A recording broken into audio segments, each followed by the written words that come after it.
I hope I am not just a raggedy little blorbo YouTuber to you, but also a source of wisdom. And my wisdom this week is do not drink raw water straight out of a river, only a few miles outside of the town you live in. You will puke. Ask me how I know. Anyways, you clicked on this video for an iceberg, and by God, we're going to talk about an iceberg. So how does this work? Easy. 1,000 entries, unsolved mystery iceberg.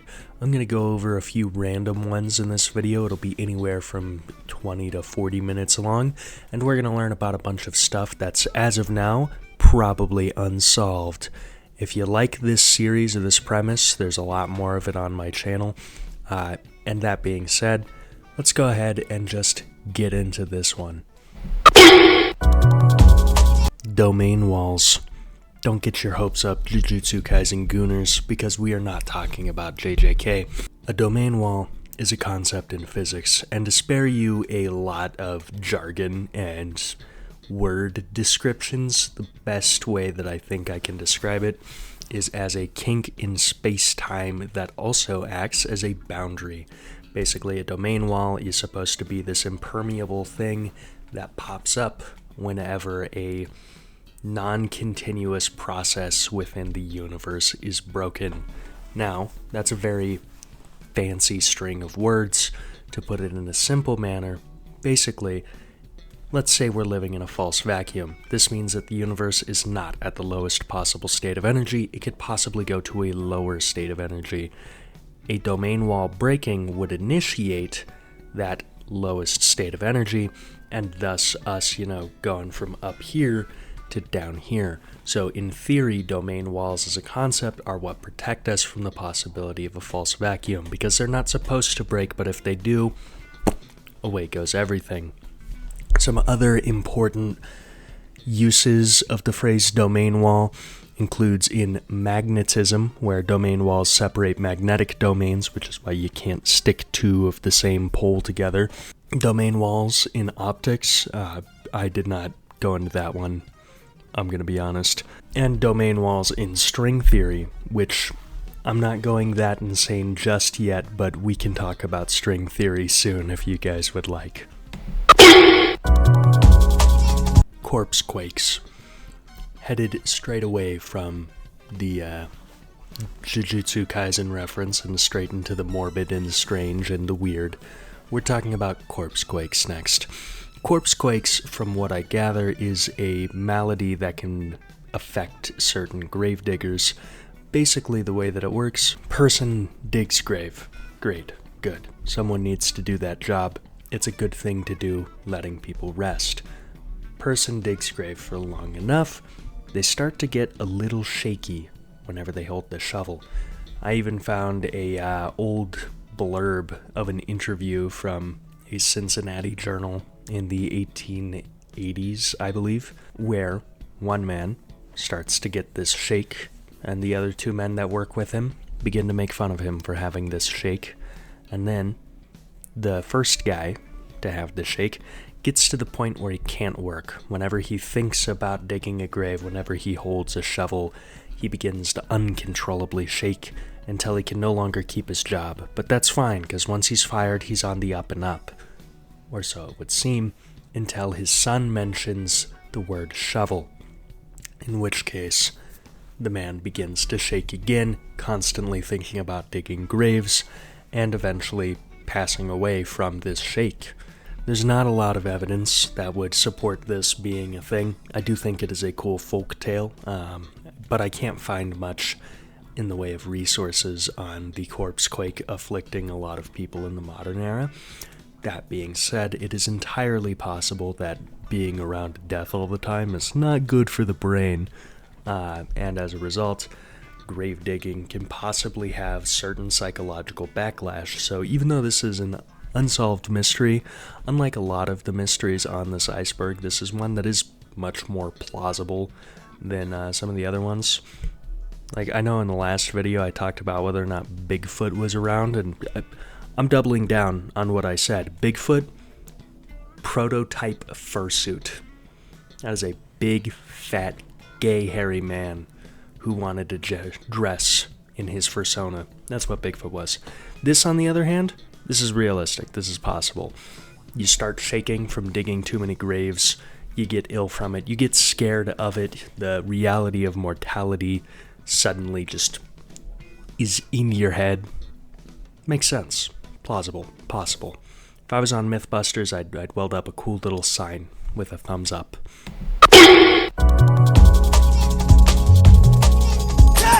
Doomsday Stonehenge. Luckily for all of you, I was blessed enough to have grandparents and parents who did methamphetamine, so I already know quite a bit about this topic. What we're talking about here is the Georgia Guidestones. The Georgia Guidestones were a monument constructed by an anonymous person, funded.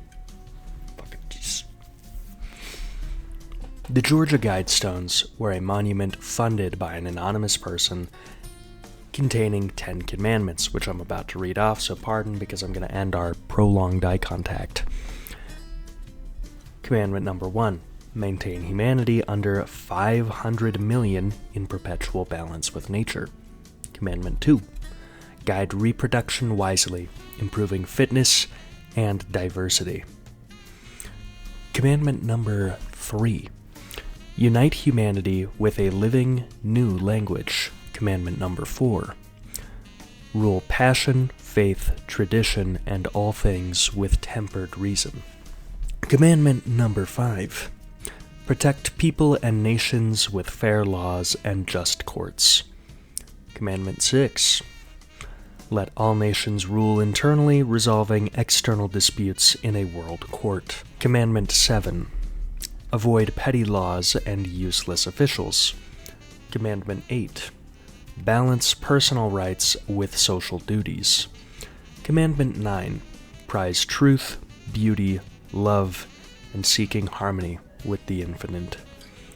Commandment 10, be not a cancer on the earth. Leave room for nature. Leave room for nature.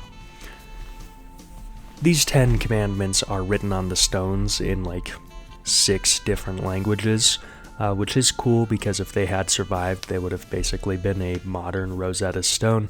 The thing is, they didn't survive.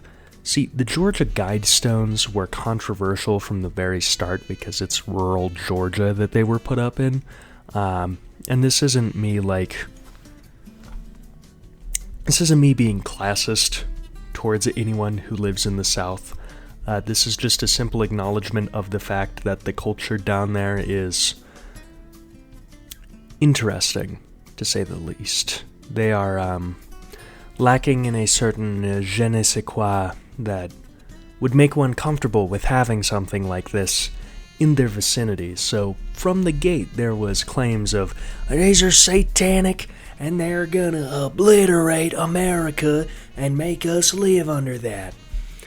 Now, the person who funded this project did so under a pseudonym, Robert C. Christian.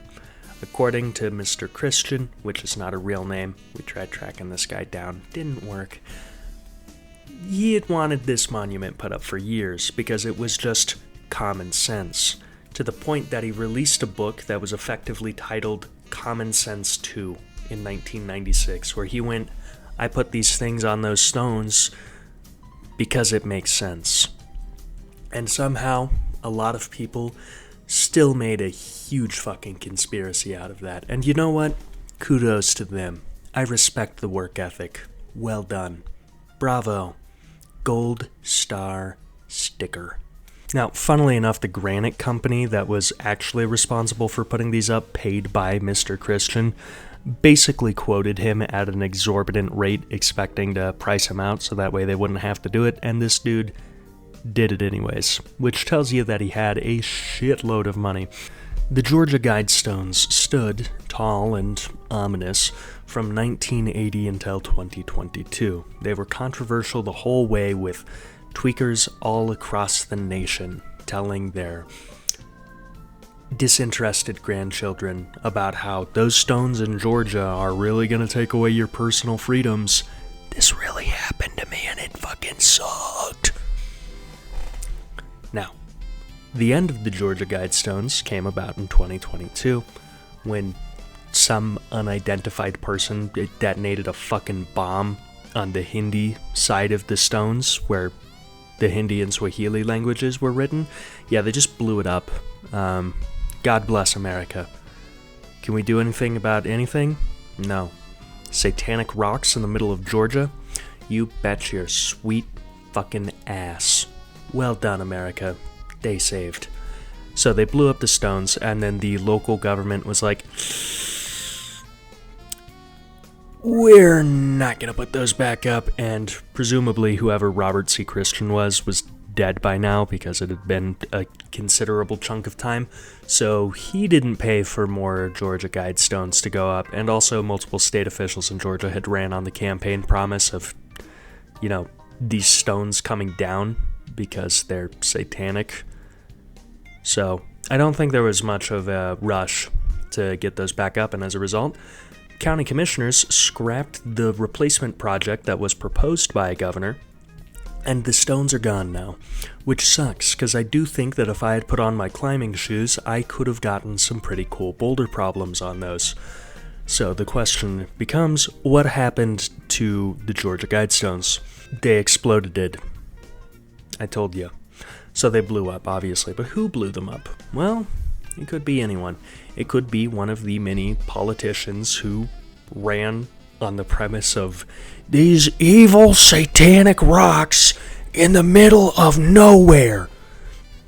Which, if we were talking about uranium, I would understand why you came to that conclusion, but we're not talking about uranium, so what a weird thing to say. Could a politician have done it? Absolutely. Would a politician have done it? Not in 2022. In 2025, I'd probably be like, yeah, they blew that bitch up. But there was still just a modicum of sanity back then. Unlike now. Anyways, don't think politicians blew it up. What it probably was either some, native activist, to put it very politely, to put it in my business casual terms, someone who lived there, didn't like the stones, and decided they were just gonna do something with a little explosive. Or it was delinquent teenagers, just bored. I mean, if I had explosives as a teenager and I lived in the middle of fucking nowhere where I'm not gonna hurt anyone, oh my god, I would have been blowing up shit for nothing, alright? I would have been chiseling holes in rocks to see them explode in a cool fashion, so that's also a pretty feasible option as to what happened to them. We know for sure that they exploded. We don't know who exploded them or why, but it's pretty easy to infer that the stones were just never popular to begin with, because the culture out there was not conducive to having a "this is a nice way to live" monument just chilling in a field somewhere.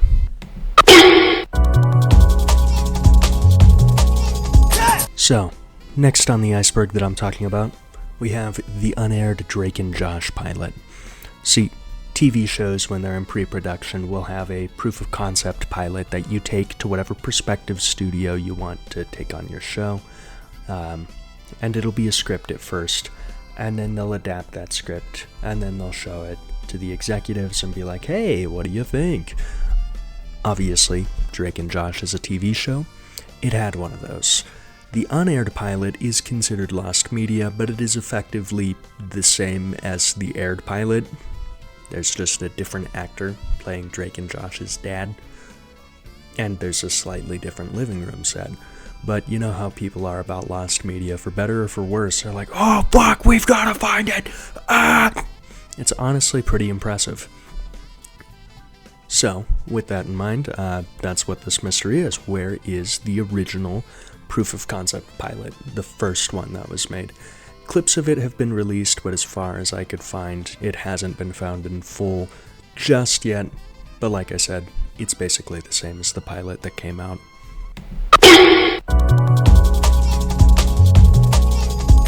Alright, up next we have El Fausto. Now, I'm gonna give you some full transparency with this one right here. I did not compile the research that I am about to read to you. As a matter of fact, the research that I'm about to read to you was compiled by Reddit user Hello Lurker here. This is very well done. A lot of the sources are in Spanish. The user already did all of the work. I'm just going to be reading it. Me, another pen, is just the voice you're hearing, not the guy who did that research. Similarly, with that, you're going to see my eyes down there. I'm going to be looking down here. That's because a lot of content creators and video essayists and YouTubers do this dirty little trick where they look down at their computer, but they keep their head tilted up, and then they use AI to make it look like their eyes are staring at the camera. I don't do that shit. We don't do AI in this house. That being said, I'm gonna go ahead, quit yapping, and get into the mystery of El Fausto here. This is probably going to be the longest segment in the video, too, just so you know. Hi, long-time lurker here. I've noticed that in the last few weeks, some had been asking about mysteries from outside the US or outside the UK for the matter. Here's one from where I'm from. Unfortunately, it seems that information in English is non-existent. I'm afraid that this is going to be a long read, but the complexity of the case requires thorough explanation. I hope my English is good enough for it. What I have done here is to translate most of what's available about it on the net and try to structure it into order. Here it goes. The Fausto and her crew. El Fausto, the Faust, was a fishing boat with home in Tazacote, La Palma Island, Carney Islands, at 14 meters, 46 feet for us sad burger-eating troglodytes, of overall length and a gross tonnage of 20 tons or 44,000 pounds. She was rather large for her category, so her services were requested not only for fishing purposes, but she was often employed for the transportation of fruits, vegetables, diesel, and other similar kinds of goods across the archipelago. She was a robust ship that had earned a reputation of durability. She was equipped with a 43 horsepower Lister engine and had a top speed of 13 kilometers per hour or 7 knots. In 1968, Rafael Acosta was her owner, who for a long time had employed the brothers Ramon and Eliberto Hernandez, aged 47 and 42 respectively, along with their cousins Miguel and Viterbo Acosta, aged 43 and 41 respectively, as the Fausto's crew. The 4 men were experienced sailors and fishermen, having been in the trade since their teenage years. Rafael was very confident in their skills. On July 20th, 1968, the Fausto leaves Tazacorte, and Julio needs a ride. During the early evening hours of the aforementioned date, the Fausto left Tazacorte's port heading towards El Hierro Island, some 50 miles or 80 kilometers south of La Palma. She carried a cargo of explosives that would later be employed for agricultural purposes at the island. Could you imagine being a farmer and going, hey, I need a boat full of explosives? What are they doing over there? That must be sick as fuck. Viterbo was not on board that day since a local festivity was being celebrated, and he had previously agreed to take responsibility for some of the official acts that would be carried on in his hometown of Tazacorte. About 7 hours later, the Fausto made her arrival to Frontera, in the northern shore of El Hierro, where Ramon, Alberto, and Miguel unloaded the cargo. That night, a fellow native of Tazacorte was in the Frontera too. Thanks to his skills in mechanics, 27-year-old and father of 2, Julio Garcia, had recently got a job as an irrigation maintenance chief at a nearby private estate. That day, Julio got calls from his wife. Their 2-month-old daughter was severely ill, and the doctor had prescribed her antibiotic shots. He had tried to board the liner from La Palma as soon as possible, but missed it by a few minutes. The following one would not depart until 2 days later. At time, Julio was not willing to wait to see his sick daughter. Desperate, Julio approached a boat docked at La Punta's port, and it was the Fausto. He talked to the crew about his predicament and asked to join them on the trip back to La Palma so he could reunite with his wife and children. Julio offered to pay them for the ride, but they rejected the money and took him aboard selflessly. After fetching about 10 kilograms or 22 pounds of fruits for the 7 to 8 hours, the Fausto finally left El Hierro to La Palma at 2:30 a.m. of July 21st, 1968. None of the 4 men would ever set foot on land again. In the early hours of July 21st, something went wrong. The Fausto's crew had covered the route countless times, adding varying weather conditions, with no significant problems of any kind. That night, the sea was calm. Other fishermen would report later that a light mist had arisen in that area early in the morning, reducing visibility and making it harder for the Fausto's crew to spot La Palma's huge mountains in the distance when the sun rose. However, those who knew the crew, including Raphael, had no doubt that the men were fully capable of navigating in those conditions. The Fausto was expected to arrive in Tazacorte at around 10 a.m. of July 21st. However, she never made it there. Hoping to calm the fears of the four men's families, Raphael ordered another of his employees to sail from Tazacorte to Frontera. In other words, to make the Fausto's planned route in reverse with the hopes of eventually bumping into her and finding out what happened. The employee, who eventually radioed a report from the waters north of El Hierro, said that they had not seen the Fausto at any moment across the route, not even any trace of her.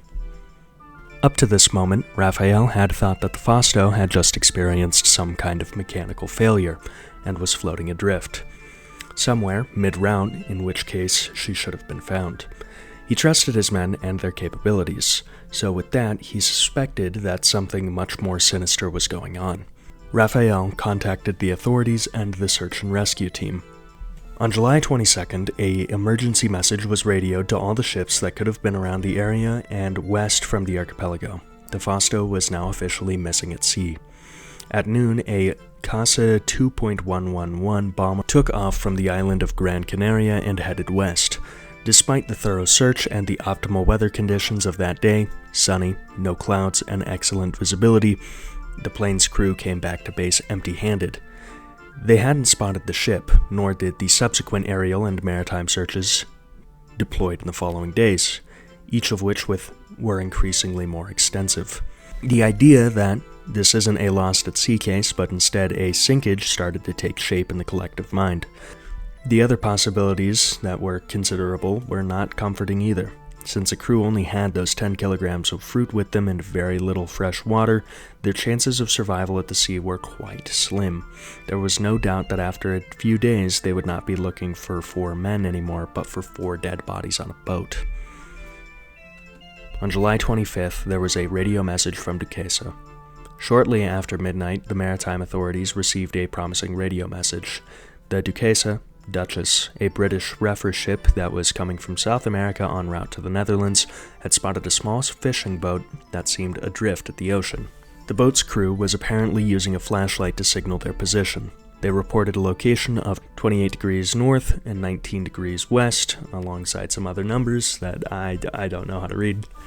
Went and worked for the federal Fed boys to build trails for a year. Can't read coordinates off of a map. Which placed them at some 190 kilometers or 120 miles west of La Palma, way off the Fausto's original route. Not long after the British vessel confirmed that the mysterious boat was, in fact, the Fausto, Ramon Alberto, Miguel, and Julio were alive. Dehydrated, hungry, sunburned, and agitated, but alive. The good news quickly spread not only across La Palma, but across the whole archipelago. It seemed that after almost 4 days of horror and hopelessness, eventually there would be a happy ending. With the help of Spanish-speaking crew members, the Duquesa could communicate with the Fausto. After giving them food, water, and cigarettes, they offered to tow them back to La Palma. And unexpectedly for everyone, at this point things took a turn for the strange. The 4 members of the Fausto's crew rejected the offer to being towed back. Instead, they asked to be given enough fuel and food to make it back to La Palma by themselves.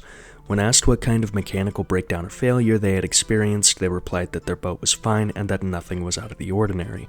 Sometime later, the captain and other members of the Duquesa's crew would point out that even though the 4 men were frightened by their near-death experience, they were far from being in the state of mental breakdown in which surviving castaways are often found. Nevertheless, the Duquesa indulged into their request. The Fausto's crew received enough fuel for sailing 18 hours full ahead and generous food and water for the trip. They watched the Fausto as she parted east back to the archipelago. The Duquesa radioed to Tazacorte an ETA of 19 p.m., 19 o'clock. That's 7 p.m. for us, not military time plebs. Of that same July 25th for the Fausto. Back in Tazacorte, there was an overwhelming atmosphere of joy and relief. By 1800, the whole town had gathered at the port waiting for the Fausto's return. A celebration had started. wine included, with the four men's families being the center of attention as they could barely wait to put their eyes on the ocean's horizon for their loved ones to come back. At 1900, the Fausto hadn't returned to Desacorte. Everyone in the docks encouraged the crew's family members to not despair. They were assured that they would probably arrive soon, maybe in an hour or two. Hours passed by, the night came out, and besides a few boats that had sailed earlier in hopes of encountering the Fausto, no ship came from the horizon.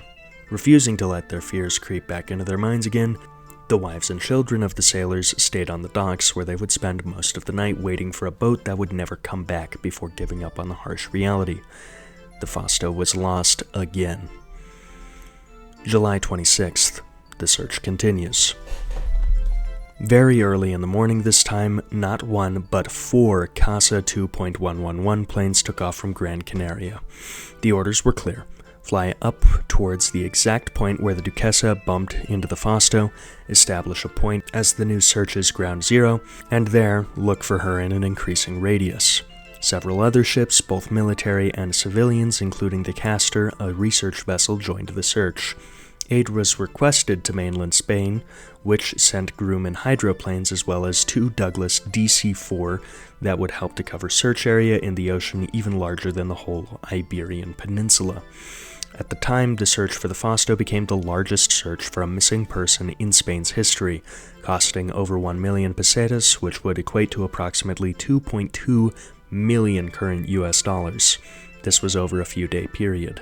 In spite of the enormous effort and dedication put into the Fausto's case, the search was in vain. The Fausto was nowhere to be found in the ocean, and now the mystery was even more baffling than ever. Finally, on August 7th, the search was called off. The Fausto was now officially listed as lost at sea. October 9th, 1968, 10:54 a.m. GMT, the Ana de Mayo finds something in the ocean. 2 months had passed, and little by little, the family members of the Fausto's crew were coming to terms with the loss of their loved ones. Whatever it was that had happened to them, it was clear they were not coming back. For the rest of the society, the Fausto had started to become a thing from the past, and life was turning back to normalcy. Meanwhile, at some point in the middle of the Atlantic Ocean, the Italian merchant ship Ana de Mayo was en route to Venezuela. It was a dark, cloudy morning, but besides that, sailing conditions were good.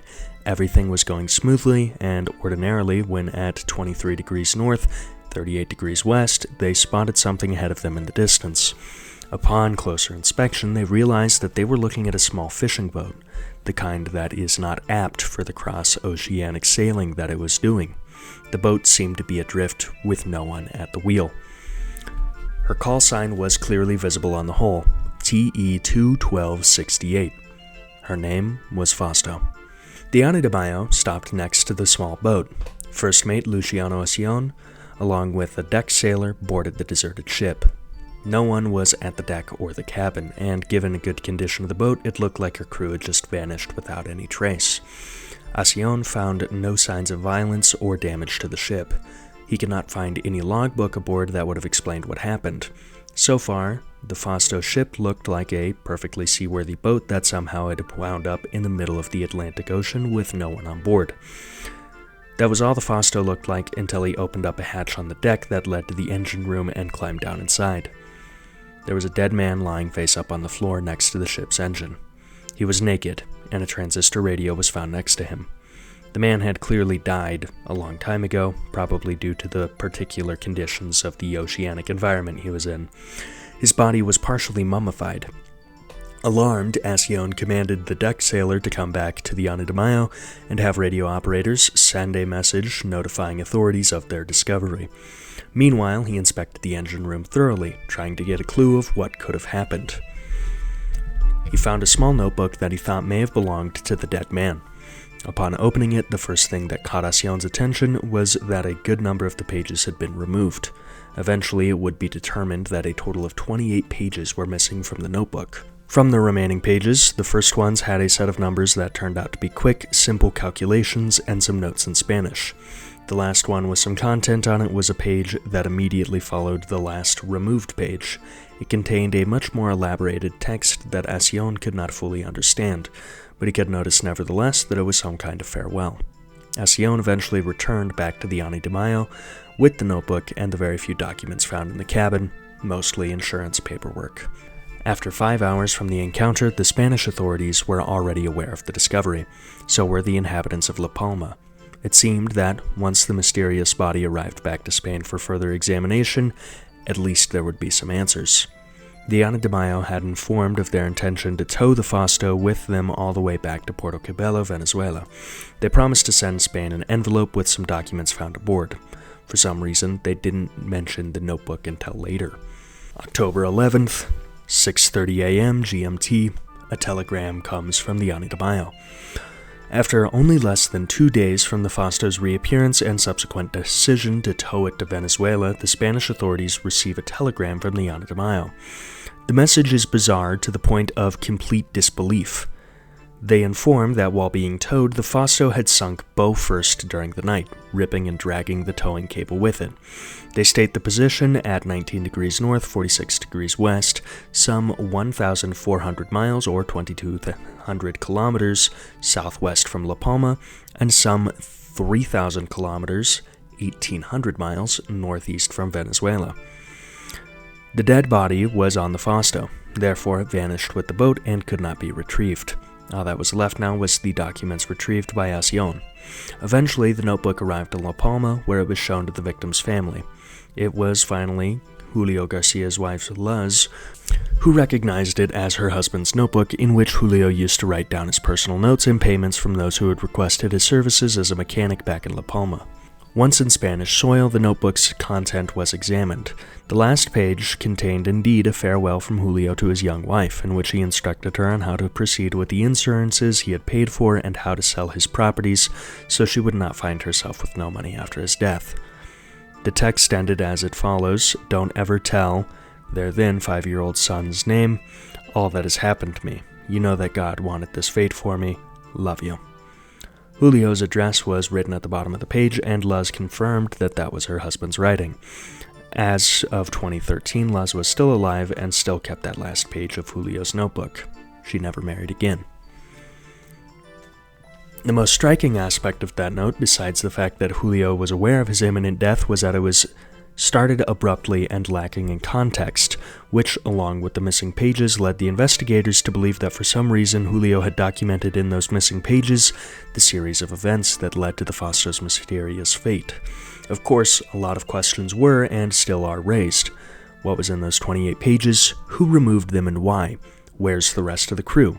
Why did they refuse to be towed back to La Palma? Why did they say that nothing was out of the ordinary when they were found the first time? Why didn't they offer any explanation of what happened during their first disappearance? Suggested explanations. The author starts this by stating that although there are several hypotheses on what could have happened, none of them are very specific. Instead, authorities, investigators, and sleuthers over the years have centered their efforts in debunking those theories that were unlikely and, in some instances, even absurd. For example, they were trying to reach Venezuela for a better life. Possible, but extremely unlikely. It's true that post-war and the early stages of the Francoist regime had sentenced millions of Spaniards to live in suffocating poverty, forcing many Canary Islanders to venture into crossing the ocean on small boats, hoping to reach Venezuela, then an emerging economy, like their grandparents did in the late 19th century and early 20th century. However, this phenomenon mostly took place during the 1940s, when the famine was at its worst. By 1968, Spanish economies had improved greatly, aided also by the tourist boom of the 1960s. At that time, the situation was no longer so bad that people would risk their lives in the ocean for a better future. What is more, at the time, the regime had softened greatly, and little by little, Spain was becoming more progressive as a society in contrast with the rigid conservative policies of the previous decades. I have written a lot about fascist Spain. There will be a video essay link somewhere up there if you'd like to click on that. But yeah, in the 60s, things were starting to improve in the weirdness that was that time that Spain was a fascist nation. So I concur with the author here. Very unlikely that in 1968, a group of dudes would be like, yep, time to abandon it all and sail to Venezuela. Especially a guy with a sick child and young wife at home.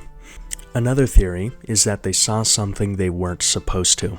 Highly unlikely. Since this mystery took place at the most intense period of the Cold War, plenty of people decided that it was a possibility that the four men accidentally found themselves in the middle of a US-USSR submarine attack or conflict. Keep in mind that only a few months earlier did the USS Scorpion was sunk at a relatively short distance of the Fausto's point of disappearance, and many thought and still think that the cause of sinking was a Soviet submarine attack. Regardless of the veracity of that claim, what is clear nowadays is that back in the 1960s, the North Atlantic had countless American and Soviet nuclear submarines roaming across it. However, nothing in the Fausto's series of events points out anything in that direction. They could have removed themselves from the situation after being rescued by the Duquesa, and the Ani de Mayo reported no appreciable damage to the ship when... Personally, knowing what I know about that time period, I'm also going to agree with the author, who has so far put together a phenomenal research Reddit read about this. That being said, never ever rule out the CIA. Evil is stupid. The CIA does stupid shit all the time. They did stupid shit all the time. I would not put it past some fucking CIA agent on some secret boat that nobody's supposed to know about to see these Spaniards in a fishing boat and go, let's fuck up their lives, and then just do it. This is the CIA we're discussing. That being said, in reality, probably not that likely that the Cold War had anything to do with this. They were trafficking with guns, drugs, whatever illegal goods, and tried to avoid maritime authorities and ended up lost at sea. Also unlikely. While living modest blue-collar lives, none of the four men or their families were ever in a desperate financial situation. None of them had big debts, and they didn't have criminal records. They had no reason to put themselves or their families at risk of violence or prison for extra cash. This also makes sense. Being poor and desperate is the most popular reason to commit crime. If you're not those two things, you really don't need to commit crime, and most people won't. The boat was kidnapped by a Nazi fugitive that had been hiding at El Hierro and needed to escape to South America after knowing about Weisenthal's efforts to hunt down former SS officials. What's written here is that this was actually a possibility elevated to the category of urban legend that started to circulate across the archipelago at the time. Besides how oddly specific it is, I guess I don't need to explain why it's considered the most absurd hypothesis of all. The most accepted theory about the Fausto's disappearance states that they probably experienced a chain of small but successive setbacks that led to their fatal fate. Due to the progressive worsening of the situation, the four men slowly turned irrational, frightened, and that agitated state of mind led to further mistakes and wrong decisions. However, what kind of setbacks or problems were those is something that no one has ever been able to suggest convincingly. As vague as this is, given the lack of traces and the bizarre series of events, it's understandable that no one has been able to come up with a solid theory in 50 years. Once again, I would like to specify, I, Another Pen, did not write this. I just read it. This was written by Hello Lurker here on Reddit several years ago. 7 right now, if we're being specific, on r/unresolved mysteries, and it was a fucking phenomenal read, and very in-depth. I am impressed with that, and if this person has not considered doing so already, they should start making YouTube videos themselves, because that was phenomenally compiled. That all being said, we're gonna go ahead and wrap up this segment here. Sup, fuckers? It's me, unkempt, raggedy, in the morning, literally right before I go to work, finishing up this video. That last segment was a little long there, so I figured we'd cap this video at like 40 some odd minutes and just save the rest for the next one. That being said, thank you all so much for watching. If you're new here and you haven't already, go ahead and subscribe.